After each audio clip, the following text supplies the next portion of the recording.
Po, 1 minute lang po. Alam niyo kung ba't ako nagagalit? Una, hindi talaga kilala yan sa PSG, VP PSG, sa security detail ng Pangulong Duterte at Vice President Sara Duterte. Ang dami nagte-text sa amin sa Duterte Youth Party List. Sir, sabihin nyo nga, hindi namin kakilala yan. Puro opisyal. Galing PMA at PNP. Sir, hindi namin nakilala yan o kahit kailan. Yung kahit Pero Walnes mahilig sa singit eh. Yung 1 bilyong yan, naalala ko yung claim ni Montulfo na nakaiwan daw ng 1 bilyong piso si Pangulong Duterte sa Malacanang. Alam nyo, hindi naman po inaus si Pangulong Duterte. Peaceful transition of power. Paano ka makakaiwan ng 1 bilyon?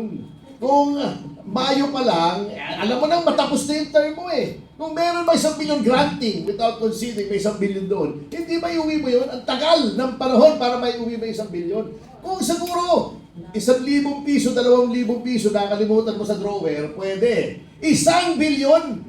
Alam niyo ba kung gaano karami 1 billion? Yung 1 milyong piso, ganyan, mga ganyan kalaki, di ba? Mga 12 inches, more or less, yung haba. 1,000 ganun ang 1 billion. 1,000 na 1 milyon. Nakalimutan mo, hindi mo napansin. Ay, yan ang mga tiradang... ano lang, boss, 1 minute lang. Ito. 1 minute lang. boss. Alam mo si Montulfo, anak niya sa labas yan si Madriaga. Singit po natin yung 1 minute and then we'll acknowledge Dr. Lorraine. Yes po, 1 minute lang po. Alam niyo kung ba't ako nagagalit? Una, hindi talaga kilala yan sa PSG, VP PSG, sa security detail ng Pangulong Duterte at Vice President Sara Duterte. Ang dami nagte-text sa amin sa Duterte Youth Party List. Sir, sabihin nyo nga, hindi namin kakilala yan. Puro opisyal. Galing PMA at PNP. Sir, hindi namin nakilala yan o kahit kailan. Yung kaisa-isang picture niyan, nakatabi na solo si Vice President, yan yung inauguration ni ma'am, na 1,000 taga Davao audience ang nagpa-picture sa kanya isa-isa. Yun lang yun. And pangalawa, talagang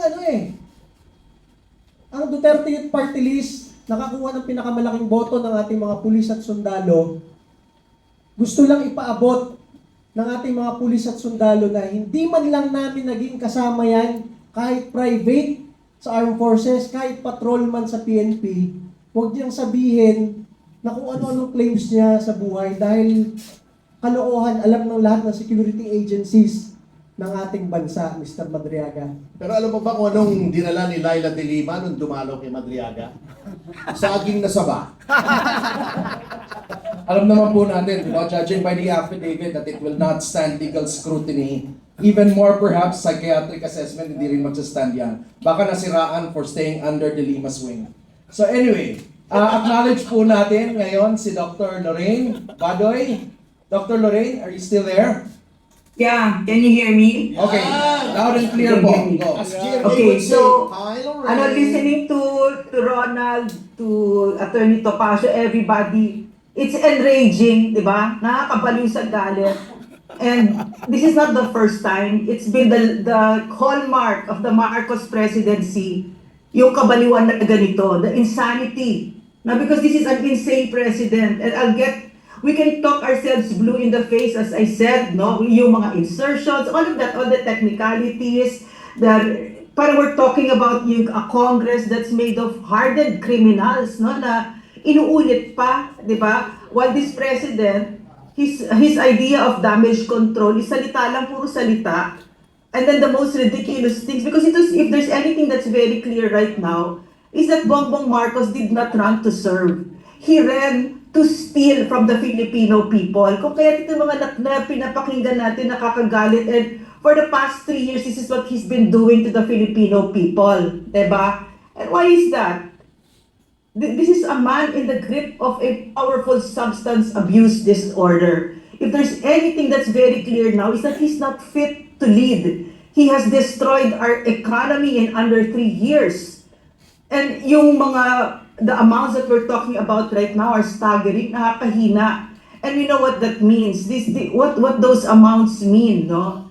Is that yung mga bahay na wash out, yung mga nalunod na mga kababayan natin, yung mga nagugutom. And this is why we need to speak out because sila, they're not able to speak out, di ba?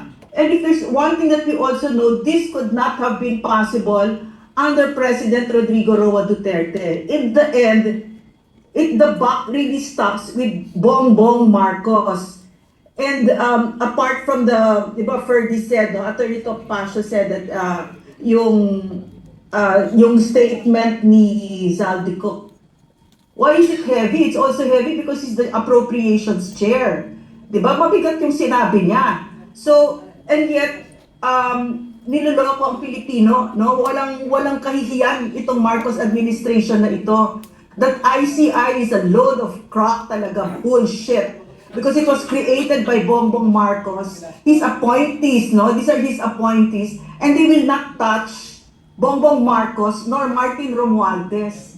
And at the end of it, ang kakapal talaga ng mga mukha, walang kahihiyan sa Pilipino. The impunity, the brazenness, and we always go back to the privilege of having served my country under PRRD, which fortunately, no, for us, he gave us a standard eh. And I'm afraid that we're going to lose that outrage, and we should never lose that outrage. Isa pa yan, no? Just to look at PRRD in The Hague, yan ang ginawa ni Bongbong Marcos. It's a heinous crime. Extraordinary rendition. So, all in all I really just want to say, as a doctor, no, we can cure the symptoms. We can say, we'll do this, yung katulad ng ginagawa niya, no? He'll fire all sorts of people, mga undersecretaries niya, si Lucas Bersamin, etc., etc. Pero siya yung kailangan mag-resign. He has to step down. He is fully incapable of leading our country. It's like having a patient with cancer. You're going to manage the fever, the appetite loss, but in the end, it's the cancer, and the cancer is Bongbong Marcos. He is fully incapable. He is a plunderer. He is a criminal, the extraordinary rendition of PRRD, and he is a drug addict. At the very bottom of this is because he is a drug addict. His family members are drug addicts. In the real world, if you refuse a hair follicle drug test, it is the same as a positive test, and you get fired. It's the same thing now. No, so I guess that's all I have to say. It's wonderful listening to all of you. Kasi parang akala ko ako lang yung galit eh. Tsaka alam mo yun si Madriaga, yung asset natin ang sinasabi, siya yung nilapitan ni Trillanes para i-assassinate si Vice President. The Vice President knows this. No, so the takedown of the Vice President is so brazen, it's so shameless, the utter disregard for the Constitution. All of this is happening under the watch of a drug addict. So we should not be surprised anymore that all of this madness is happening, and that madness has to stop, and he has to step down. Bongbong Marcos has to step down now. Otherwise, he's going to bleed our country dry. He's doing it now. On one hand, he's going the rounds with all of his ridiculous statements na nagpapapogi na about good governance and about corruption, so he's so against it. But on the other hand, he's sending Vince Dizon, his alter ego, to steal from us. No, so nakakahiya itong president na ito. He has to step down. That is the moral obligation of our generation, not to allow any Marcos ever again. That's it. Thank you. Thank you, Dr. Lorraine, for that. May question po na po.